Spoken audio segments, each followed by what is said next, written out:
So with all this Mariant, Lorient, Checkgate scandal stuff going on, we have to get back to the mission, which is Dr. Umar Johnson and, of course, FDMG. Now, I think we ain't done yet. You personally? I think we ain't done yet. Dr. Umar went on It's Up There podcast. This is his latest speaking engagement or podcast, if you will. And he talked about a plethora of topics. He's catching heat actually for this topic where he was talking down on FBA and ADO. So he said he's going to make his own movement, the Die-5 movement, descendants of African freedmen in America, something like that. So my movement to counteract the negativity of these movements we're discussing is going to be the DAFA movement. D-A-F-A, descendants of African freedmen in America. Remember, Loom, after freedom came, we were known as what? Freedmen. But in any case, we're not here to talk about ADOS and FBA and, descendants of Black Americans and things like that. We're here to talk about FDMG. This video right here is titled, Dr. Umar Exposes the Real Reasons Behind His Frozen Bank Accounts and Asking Supporters for Money.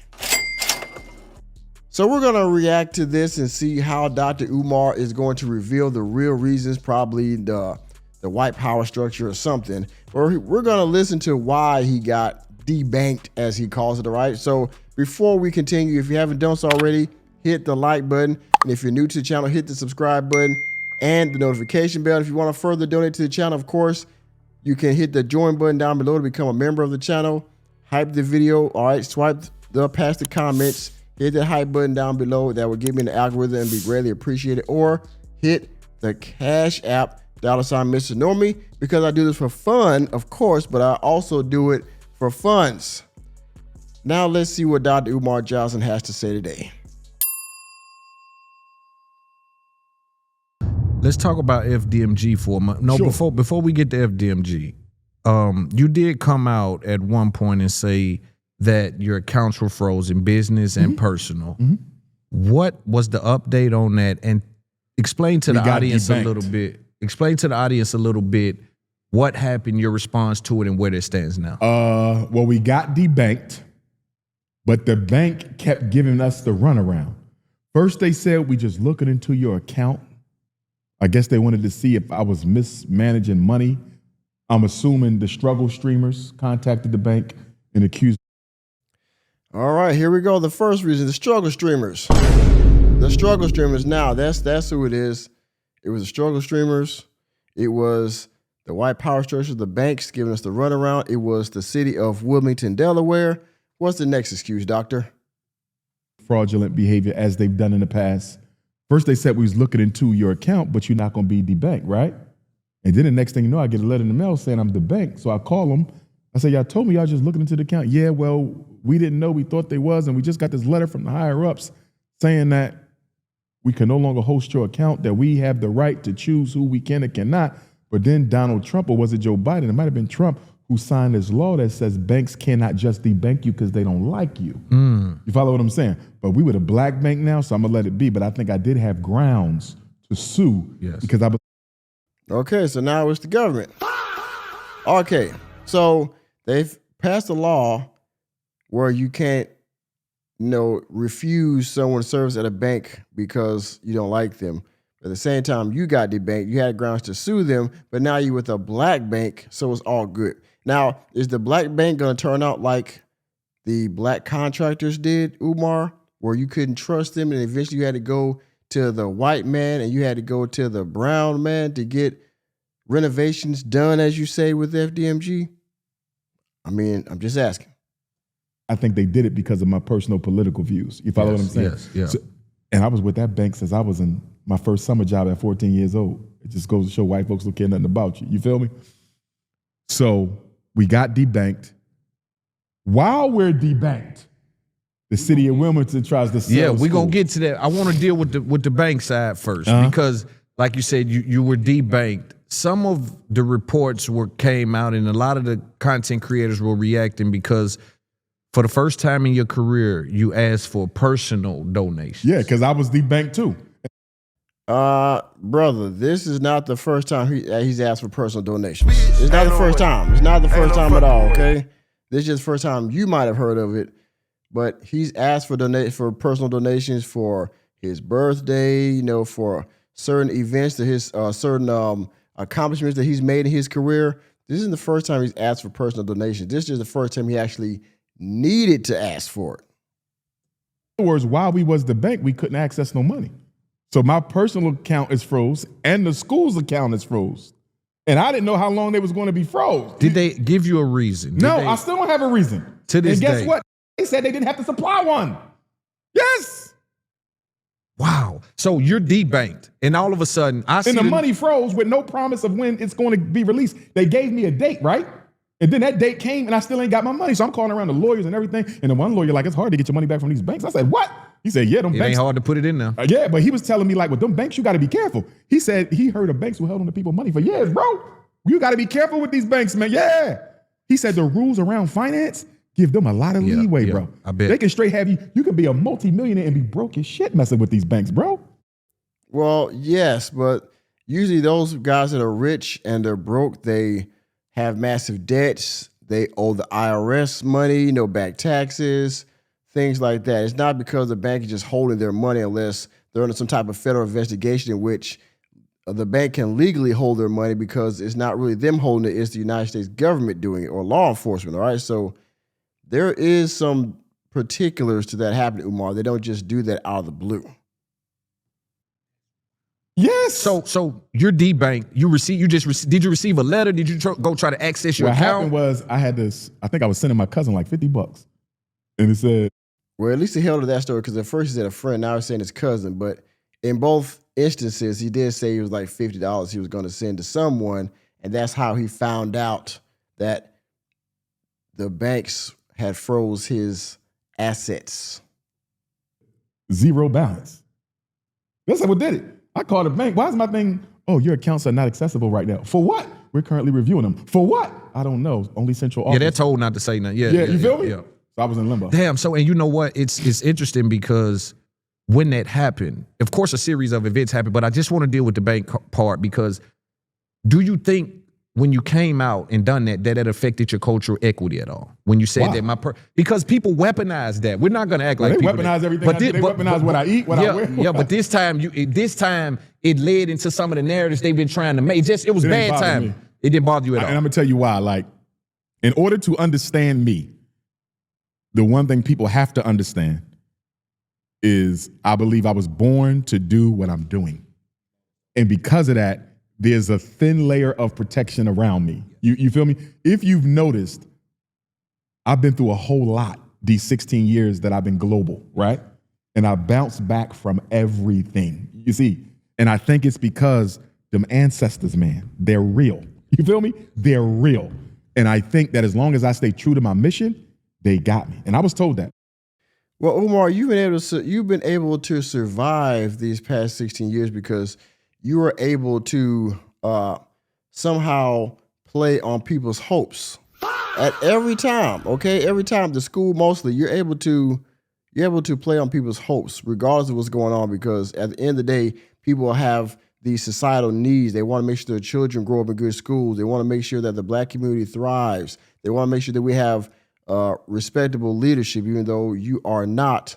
But these are things that you play on all the time with the black community. And so even though you have scandals because of how some of our black leaders in the past were treated and how they were, sometimes set up or things like that, people take those same, conspiracies and things like that, and they project onto you. And so they say, okay, well, it's just the white power structure trying to take him down. It's just, ninjas trying to take him down that don't share his plight and things like that. So you're able to survive these scandals, to be honest with you, because of the ignorance of some black people, right? And people in general, and people that haven't studied you and don't know the history about you. You're able to survive because of the ignorance or hope of the black community. In a divination, Babalabo said, listen, your ancestors are with you. The success of your school is going to be contingent on you remaining loyal and honest to your ancestors, because remember, they are our angels, right? And he said the success of your school is largely contingent on the ancestors. They're going to decide when it opens up, right? So because I believe I was born to do what I'm doing, I mean, look,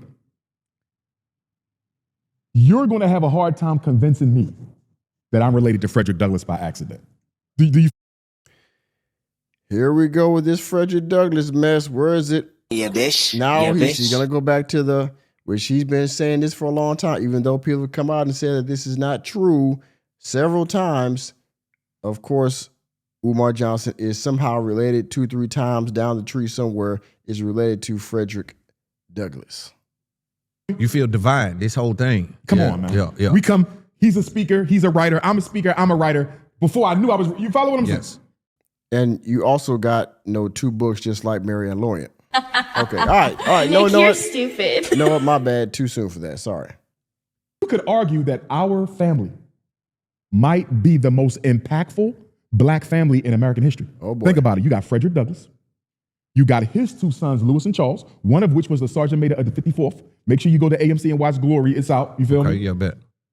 Let's check that out as a family. Yes. My grandfather, George, first black public school teacher in Denton, Civil War veteran, found up Bethel AME. His father, my grandpop, Stephen, I come through their loins. You see, this is the cousin of Frederick Douglass and half brother. And then you got me with what I've done in the 21st century. Yeah. I don't think there's another family in black history that got 1, 2, 3, 4, 5, 6 men who put in the work we put in. You got Malcolm. Malcolm's grandson did a little activism. I was supposed to meet him before he passed. Malcolm's father was a president for Garvey. He was a Garvey leader. I believe his grandfather did some work, right? But that ain't 6. And then you got the Malcolm girls, right? Yep. You got Dr. King brother, Dr. King father, Dr. King right?